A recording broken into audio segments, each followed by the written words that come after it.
Okay.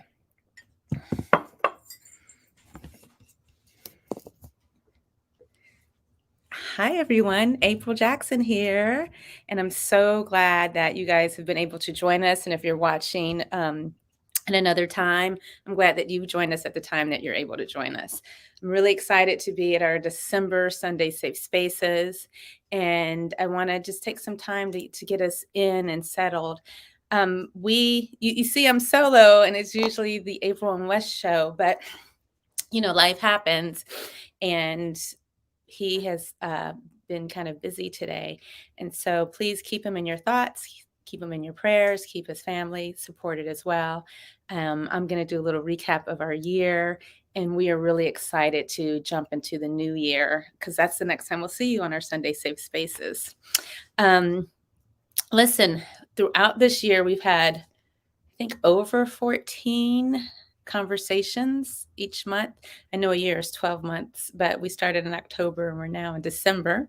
So we've had 14 sessions, including this. We've had so many people join us for our conversations, from mental health to, oh my gosh, philanthropy to health and fitness.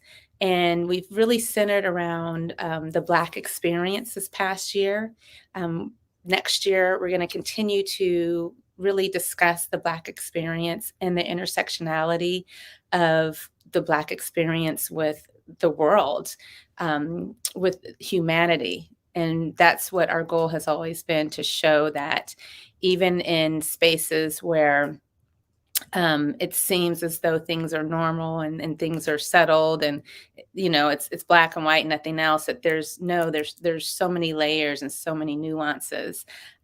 We've come together, Wes and I, to show the intersectionality between being a Black American who has a disability, being a Black American who is female, being Black and male. And then we've also talked about people who are not Black Americans. We've had guests on who are from the diaspora, from the Caribbean to Africa, to being biracial. I mean, we've had some rich and really honest conversations about our experiences. And we are so glad that you've opened the door for that, and you have let myself and Wes into your homes so we can share these experiences, and that you've engaged with us as well. So feel free to engage even today. And if there's some topics or ideas or things that you would like to have us touch upon, please, give us a chat, give us a message at Open Up. I'm April at openuppittsburgh.com. You can also go into our website. You can comment here in the comment section.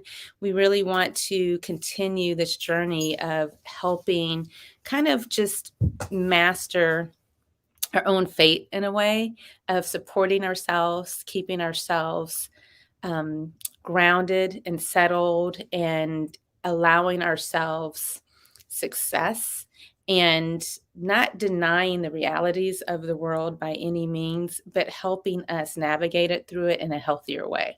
So that's really what we are about, and that is our mission. And our mission also is to bring people together, who can share their experiences. So when you see them, you can maybe see a reflection of yourself and see a semblance of success in their journeys. And we hope that that can motivate you in the same way that it has motivated us. We have some really fun and new things happening in 2022.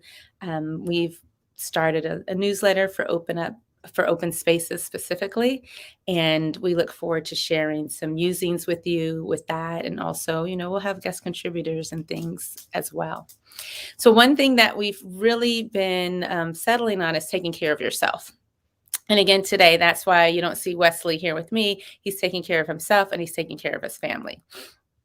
So one thing that one of many things that we've talked about are practices that can really support your nervous system, help you de-stress, which is so important because stress really leads to a lot of the morbidities or comorbidities that we see in the African American community: high blood pressure, diabetes, Those are two things that can really be corrected at times with nutrition and with techniques that can help you de-stress.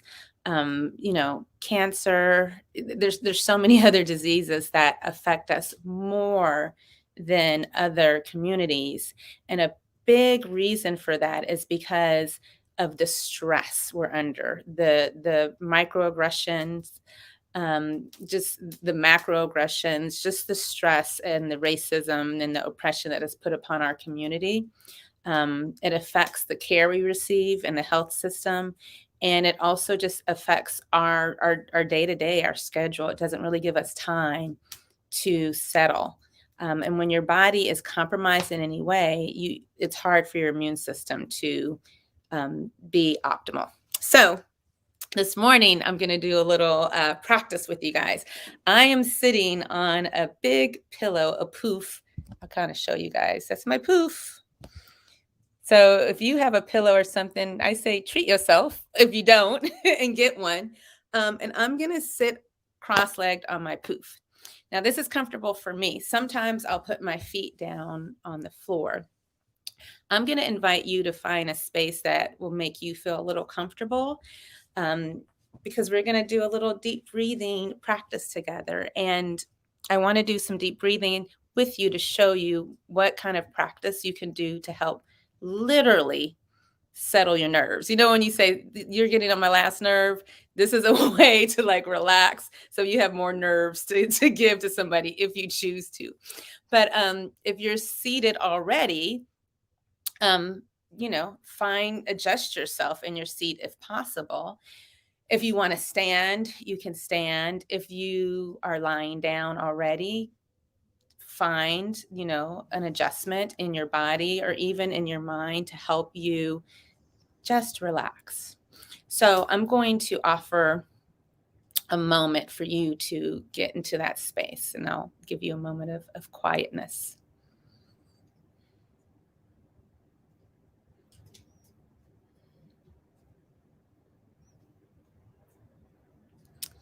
And wherever you are, my invitation is to kind of soften the muscles in your face some kind of way. I'm even touching my face, which you're welcome to do. Um, the eyebrows, the ears, your forehead, your cheeks. If you can do that to your own self, fine. If you cannot, visualize just kind of a softness happening where the muscles in your face are allowed to relax. My jaws have been tight, so sometimes I'll put a little pressure on my jawline to help relax the muscles, first of all, because they literally are tense, and just to soften up. If you grind your teeth at night, if you feel like you have like TMJ where there's a real tightness here, that's something that can help. And that comes from stress. And we're going to take some deep breaths together, very intentionally. I'm going to ask you to take deep breaths. You're already breathing, right? You hear the inhale and exhale.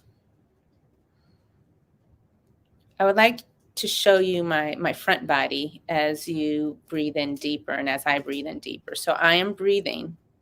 And now I'm going to take a bigger inhale in. Watch my chest right above the word grateful. I hope you saw the expanse of my chest. And I also stuck my belly out. And now I'm going to exhale. I hope you were able to see all of that. Just kind of relax. My shoulders settle. My chest kind of went down and my stomach came in a little bit. That's a really deep inhalation, and that really supports your nervous system. You'll notice, and it is known, it is physically shown that your heart rate will slow down when you take those deep breaths. So let's do that together. 5 deep breaths in your space. Inhale in for me.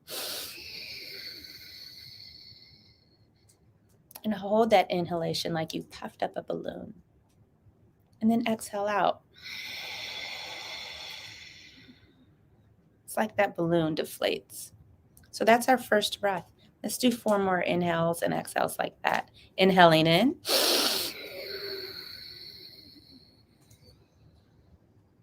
And exhaling out.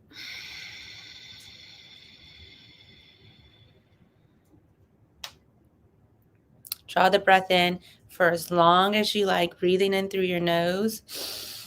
Feel the expanse of your chest, of your ribs, of your belly. Hold that breath in, not with stress, but with ease. Let it settle in. And then let it all out.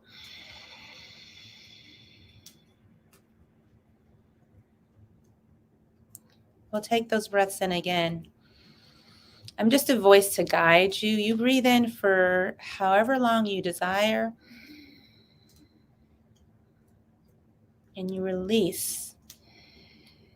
If you can, maybe for twice as long as you took that breath in.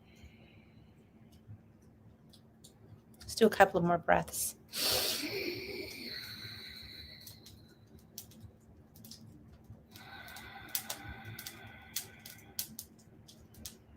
And one more breath, my friends.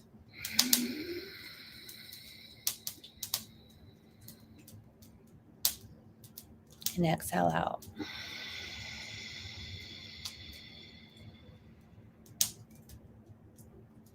If your eyelids were heavy and you want to open them, you can.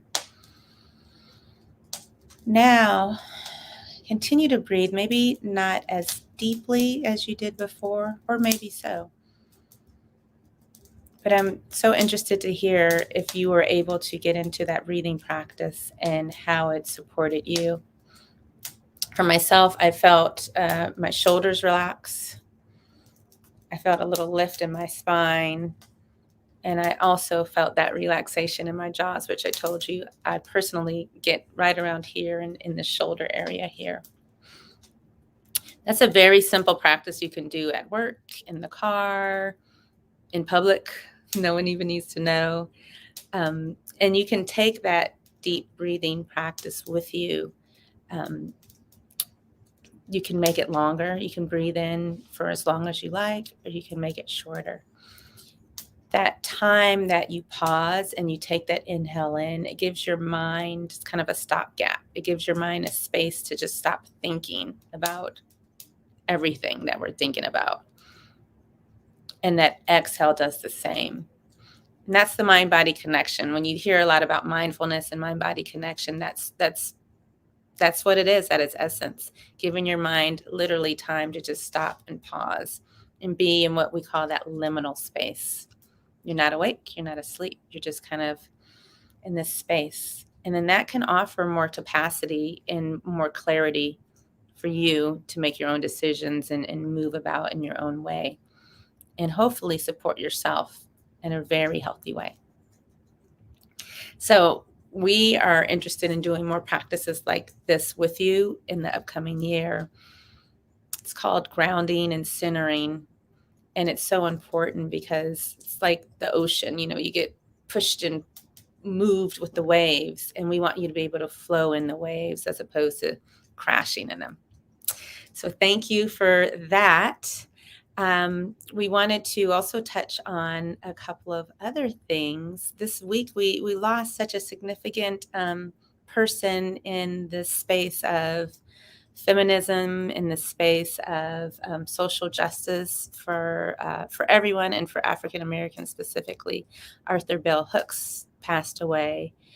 She wasn't quite 70. She wasn't 70 years old. I think she was 69. And for me personally, she was so instrumental in my mind opening on the experiences of Black women needing to be shared and voiced. I knew about her in this, 70s and 80s, telling my age, but in college, I really got to read about her a lot. So I'm going to suggest and offer, Wes and I are big on reading. We always talk about books, that you go read Bell Hooks. I'm going to put her name in the chat. Her name is intentionally lowercase because this is her pen name, and this was the name of her grandmother, who she really looked up to. And her whole, oh gosh, she was so amazing. But she didn't want to capitalize her name, because when you capitalize something, you emphasize it, right? And it's she didn't want to emphasize herself in her writings. She wanted everyone to really be able to focus on what she was writing about. So I will send a list of her books I'll put it in the comment section possibly today, or I'll definitely put it in our newsletter that we are sending out. So you can maybe explore some bell hooks. She was a professor, a feminist, a critical, well, it's so funny because we talk about critical race theory, which is not being taught in elementary schools. But when you talk about someone who can probably really dive into critical race theory, it would be someone like Bell Hooks, who was a theorist and a feminist theorist, and was an amazing scholar, an amazing woman. And, we lost such a beautiful person this week. So I'm drinking my tea, but this is for Bell Hooks, Also, I was sharing with Amy another book that I've read called The Vanishing Half by Britt Bennett. Super, super, super good book. I definitely suggest that you get it. This is a book that I actually couldn't stop after I started the second half of the book. I could not put it down. Britt Bennett did an excellent job of writing about two sisters, and I won't give it away, but this is a book that I definitely, if you're into fiction and a little historical fiction, and you're really looking for a good read over the holiday, this would be a book that I suggest. I think that is all I wanted to share with you all today. Wes and I were definitely happy to end this new year. COVID is kind of in its fifth, I think it for sure is in its fifth wave, and it has affected family and friends and loved ones. So please be healthy, take care of yourself, and remember the spaces that are available for you to take care of yourself. That deep breathing exercise I did is one of them. It's okay to say no to people. It's okay to say yes to people. I know a lot of people will not say yes to support. If somebody says, hey, do you need some help? It's okay to say, you know what? Yes, I do. And when they ask, what do you need help with? It's okay to say, I need some help with, I don't know, picking up my kid or cooking food, or I just need somebody to talk to, or I need an experience outside of what's going on. Please allow yourself that support and that help from others. And also, it's okay to say no. I don't need any help, or I don't need to go pick up another job or extra shifts or new this or that. It's okay to say no to that party. Just do what's in your best interest, because we want you all to be alive and healthy and charge into 2022 with us this year. Please continue to watch us on, we're on Instagram through Open Up Pittsburgh.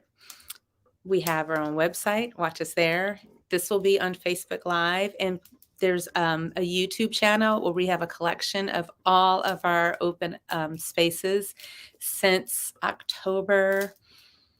Was it October 20? I think it was October 2020 when we started. We're really excited for the new year, and I look forward to seeing you all there. So thank you for this 20 minutes of time, and I look forward to seeing you all in 2022. Enjoy the rest of the year, and cheers. Bye.